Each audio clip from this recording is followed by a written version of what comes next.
estuvimos todo el tiempo siguiendo su estado, que sigue siendo muy crítico.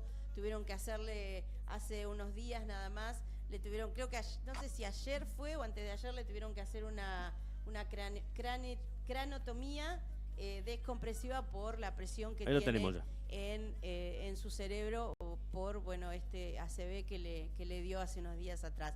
Y yo creo que, bueno, es bueno que al estar este tema, si se quiere, instaurado en las redes sociales, en la televisión, charlemos con gente que puede realmente hablarnos con conocimiento de causa de este tema, y en este momento la tenemos en la línea telefónica la doctora Miriam Vicente, neurocirujana endovascular, para hablar justamente de qué es un ACV y bueno, y de cuáles son las complicaciones, ¿no?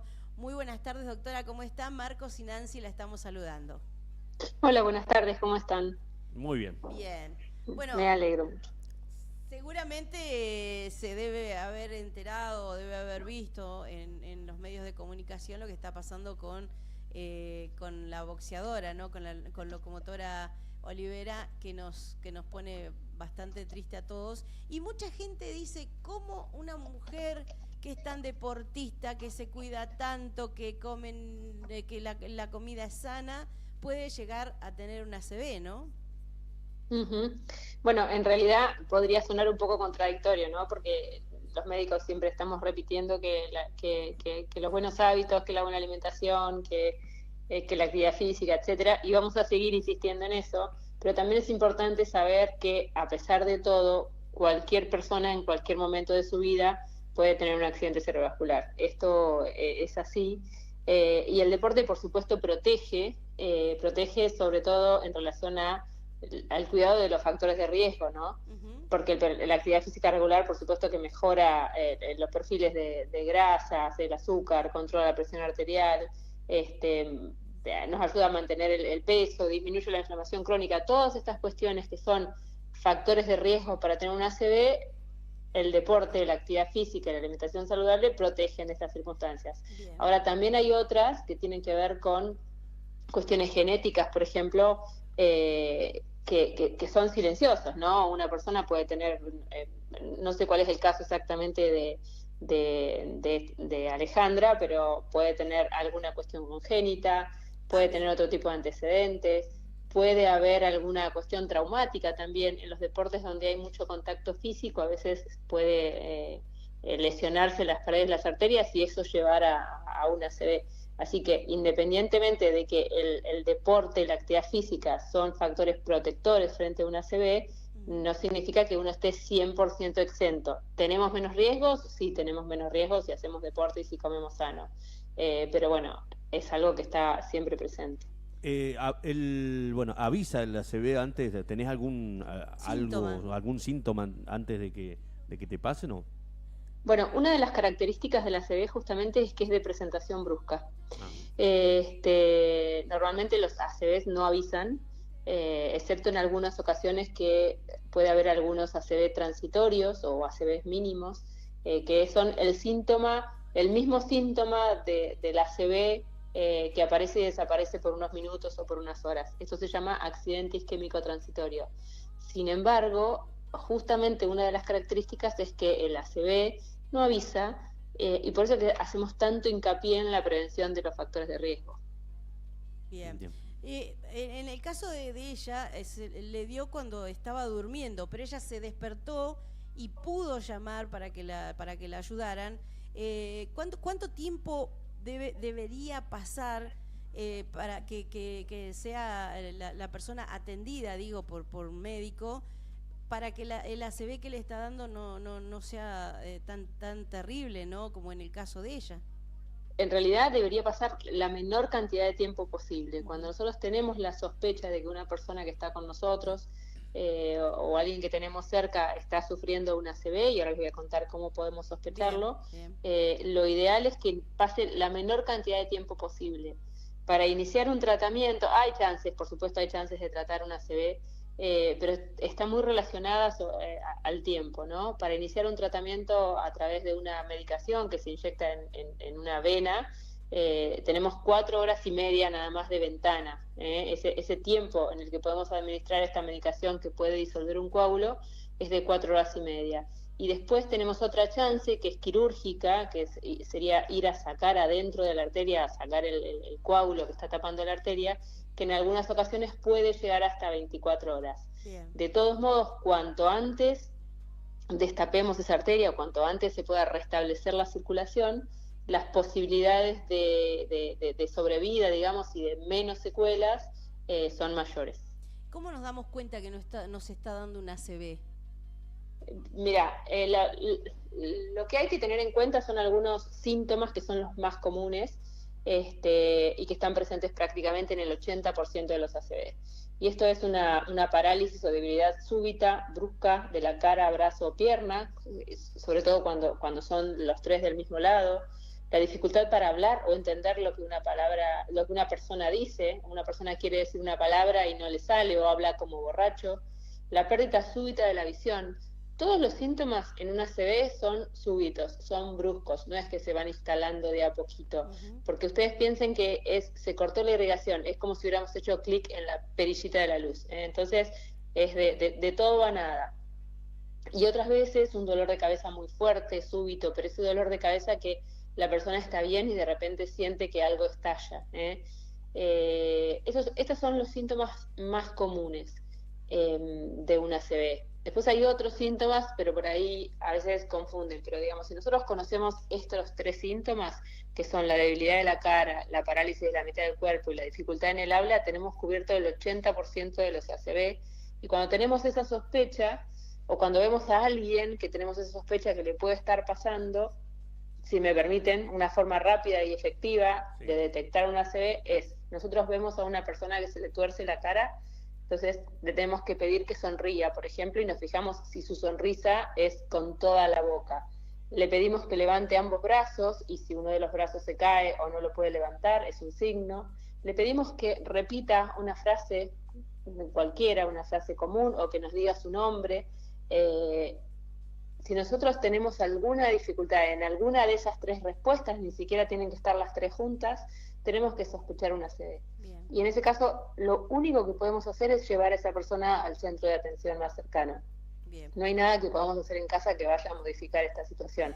Tiempo que pasa es tiempo que se mueren neuronas. Claro, porque muchos dicen, no, si vos ves, pinchale el dedo. No, por favor, no. Sí. Todas esas Pinchale cosas un que dedo que le circulan en las redes, Claro, no. Ni la aspirineta abajo de la lengua, Claro, ni darle la pastilla de la presión. Eso es otra cosa que a veces es muy habitual. Porque cuando uno a esa persona, si es hipertenso, si está con algún familiar que lo cuida y cosas por el estilo, uno dice, bueno, le tomo la presión y la va a tener alta. Entonces uno sospecha que está teniendo una crisis hipertensiva, lo que conocemos como el ataque de presión. Claro. Y qué hace es darle la pastilla de la presión. Y justamente lo que ese cerebro necesita es irrigación.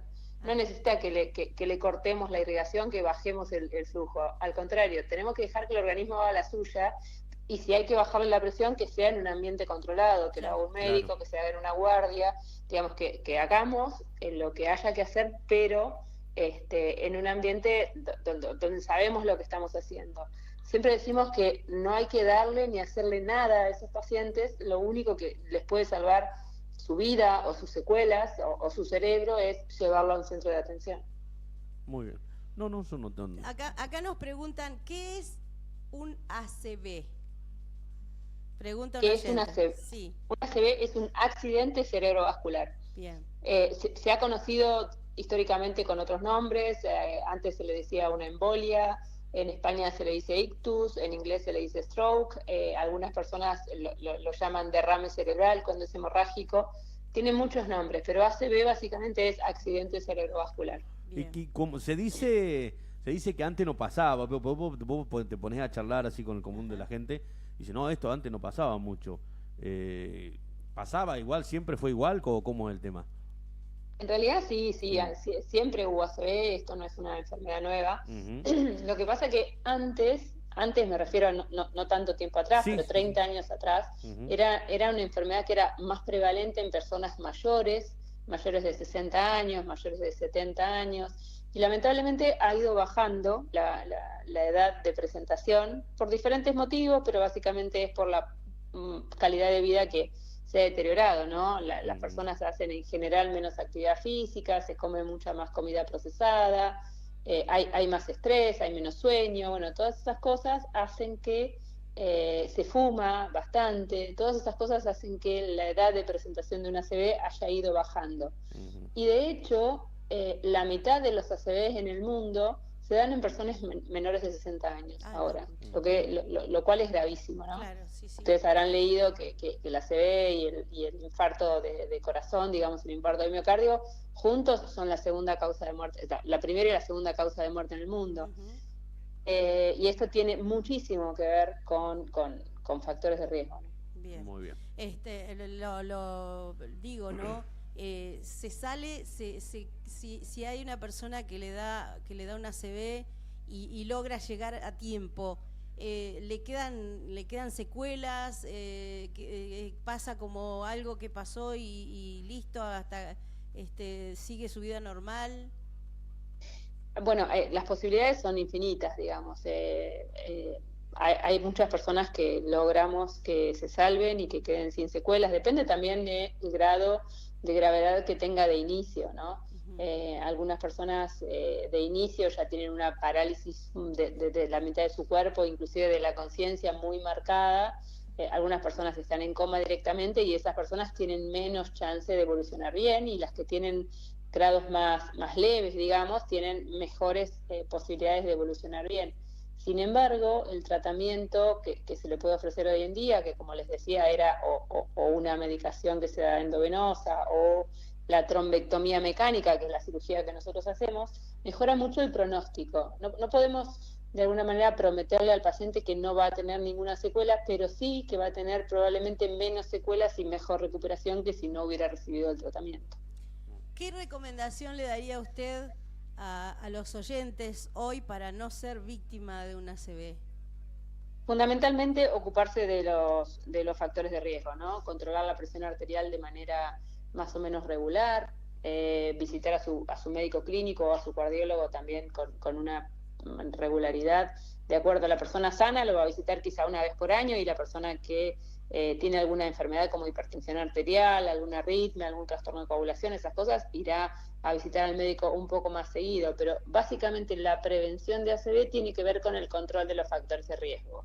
El principal factor de riesgo es la hipertensión arterial, es decir, la presión arterial alta. Y muchas veces es una enfermedad silenciosa, porque uno no se entera de que es hipertenso hasta que no tiene algún evento de estas características, hasta que no tiene una ACV o hasta que no tiene un infarto de miocardio o algún problema en algún otro órgano, ¿no? Después el control de la diabetes también es muy importante. La diabetes es un factor de riesgo elevado para sufrir una ACV. El control de las arritmias cardíacas, dejar de fumar definitivamente, incorporar actividad física regular, una media hora de caminata, una caminata con ganas, muchas veces hace maravillas en la presión arterial y en el peso, el control de peso. Todas estas cosas hacen que nosotros podamos bajar el riesgo de tener una ACV. Bien. Muy bien, Doctora, completito. Muchísimas gracias por atendernos. Queríamos queríamos estar informados con respecto a este tema, porque bueno, por ahí uno es como que lo ve en otros, ¿no? Lo ve lejos. Y sin embargo, siempre parece que le pasa a otros. Sí. Es así. Y sin embargo lo tenemos acá persiguiéndonos, porque todos vivimos estresados, todos corremos, comemos cualquier cosa, fumamos, como decía usted, y bueno, hoy creo que es un granito más para poder prevenirlo, ¿no? Así que le agradecemos muchísimo. Por supuesto, y les agradezco que ocupen un ratito del aire para que podamos hablar de esto. Bien. Muy amable. Muchísimas gracias, doctora, que tenga buen fin de semana. Gracias, igualmente. Gracias. Ahí estábamos, bueno. Entonces, wow, ¿no? Todo esto que acaba de decirnos la doctora Miriam Vicente, que es neurocirujana endovascular, que se dedica justamente a esto. Claro. A la prevención, cuando tiene que hacer una cirugía de ACV. O sea, ella está puntualmente dedicada a salvar a la gente cuando ACV, va, ¿no? Y cuando va con el ACV. Y vos sabés que yo conozco gente que les ha dado un ACV, y es cierto, es como que de golpe pierden noción del lugar donde están, de lo que les está pasando. Y mejor detallado, como lo dijo, que se apaga la luz. Como Y que sí, listo, una sí, vos le hablás y te contesta cualquier cosa y bueno, Claro. gracias a Dios han podido llegar con ellos al hospital, han sido excelentemente bien atendidos y hoy están haciendo su vida normalmente, como que acá no pasó nada, ¿no? Claro. Pero bueno, creo que tenemos que empezar a tomar conciencia y, como decía ella, aunque sea una vez al año, hacernos un estudio, hacernos un chequeo, ir al médico. Los análisis te tiran todo. Los análisis te tiran todo. Así que ahí es donde, porque cuando te diga que vos tenés el colesterol malo alto, listo, preocupate y ocupate. Claro. Porque ahí está el problema. No me reté. Sí. 27 de la hora 17, vamos a la música, ya averiguo.